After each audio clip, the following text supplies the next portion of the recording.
वो गांव में खेलता तो माँ हाथों में डंडा लेकर उसे मारने आती। आज माँ ने स्टेडियम में देखा बेटे का मैच। सिराज के लिए अपना ऑटो बेचा था। कौन जानता था ऐसे दादी एक दिन स्टेडियम में बैठ भावुक होंगी।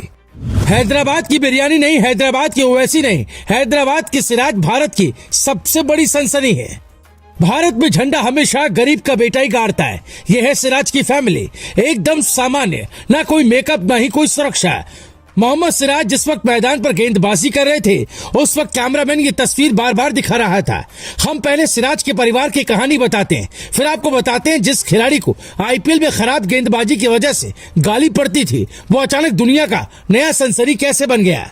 वो गेंद कौन सी है जिसके दम पर उन्हें सफलता मिल रही है। मोहम्मद सिराज को पिता पढ़ाना चाहते थे। माँ गांव के मैदान से सिराज को पकड़ कर लाती। ऐसा शायद हर हिंदुस्तानी घर में होता है। सिराज का मैच देखते हुए उनकी माँ भावुक हो गई। ये सिराज का परिवार है। सिराज की बॉलिंग फिलहाल भारत में अर्शदीप से अभी अच्छी है। मोहम्मद शमी और बुमराह के बाद अगर कोई भारतीय गेंदबाजी का जिम्मा संभालने वाला है तो वो है सिराज। पर ये सिराज आए कहां से? पिता ने ऑटो क्यों बेच दी थी? क्या आप भी ऑटो चलाते हैं? 1 मिनट में सुनिए सिराज के संघर्ष की 20 साल की कहानी। हैदराबाद के गरीब परिवार में सिराज का जन्म हुआ। आप कह सकते हैं सिराज ने जिंदगी जीना नहीं सीखा।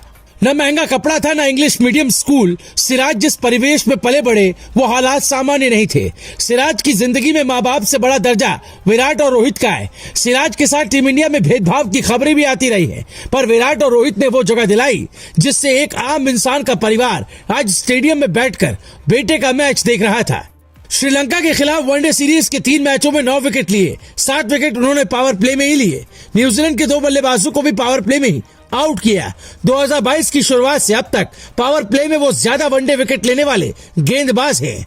नई गेंद से उनकी गेंदबाजी को वर्ल्ड क्लास क्यों कहा जा रहा है? ऐसे में सवाल उठता है कि पिछले 1 साल में सिराज ने ऐसा क्या किया है जिससे उनकी गेंदबाजी इतनी खतरनाक हो गई है। एक्सपर्ट मान रहे हैं कि सिराज ने एक ऐसा ब्रह्मास्त्र डेवलप कर लिया है जो मौजूदा समय में सिर्फ इंग्लैंड के तेज गेंदबाज जेम्स एंडरसन के पास है। हमने इसकी गहनता से पड़ताल की है। इस ब्रह्मास्त्र का नाम है वोबल सीम डिलीवरी। वोबल का मतलब होता है लड़खड़ाना।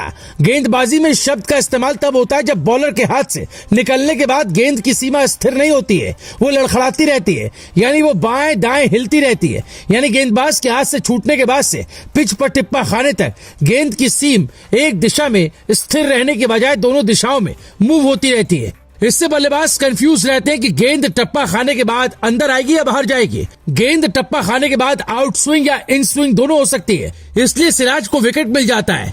ये वो कला है जो क्रिकेट की हिस्ट्री में ज्यादा गेंदबाजों के पास नहीं है। सिराज अगर ऐसी ही गेंदबाजी करते रहेंगे तो वो भारत ही नहीं दुनिया के महान तेज गेंदबाजों की लिस्ट में जगह बना लेंगे। जेम्स एंडरसन इंग्लैंड के तेज गेंदबाज हैं। उनके सामने किसी भी बल्लेबाज की हालत खराब रहती है, यहाँ तक कि वो चालाक गेंदबाज कहे जाते हैं। दुनिया के तेज गेंदबाज से ज्यादा चालाक तेज गेंदबाज सफल होते। कहने का मतलब शोएब अख्तर और शॉन टेट तो बहुत तेज गेंद फेंकते थे पर दोनों उतने सफल नहीं हुए। जेम्स एंडरसन चालाक माने जाते हैं, यानी बल्लेबाज का दिमाग रीड कर लेते हैं। सिराज लगातार यही कर रहे हैं। आउट करने से पहले बल्लेबाज से कुछ कहते हैं और अगली गेंद पर विकेट मिल जाता है। पाकिस्तान के महान गेंदबाज वसीम अकरम थे, उन्हें भी चालाक गेंदबाज कहा जाता था। एंडरसन ने 675 विकेट टेस्ट में लिए, यानी अगर सिराज की तुलना उनसे हो रही है तो यही एक सफलता है। इंग्लैंड के तेज गेंदबाज जेम्स एंडरसन ने वॉबल सीम डिलीवरी को फेमस किया। वॉबल सीम डिलीवरी की मदद से 40 साल की उम्र में भी वो कई युवा और दिग्गज बैटर्स को परेशान कर रहे हैं। पिछले 12 सालों से इसी बॉल का यूज कर एंडरसन ने कई बल्लेबाजों का करियर बर्बाद कर डाला है। इंग्लैंड और पाकिस्तान के बीच कुछ दिन पहले ही टेस्ट मैच चल रहा था। रिजवान को एक ऐसी गेंद फेंकी कि मैदान पर ही हैरान हो गए। रिजवान तो बोल्ड हो गए पर ये नहीं समझ पाए कि गेंद स्टंप तक पहुंची कैसे। इसी का नाम जेम्स एंडरसन है और ऐसा ही नाम सिराज का होगा क्योंकि सिराज के पास भी वो हथियार आ गया है जो सबके पास नहीं होता। Bureau report, global Bharat TV.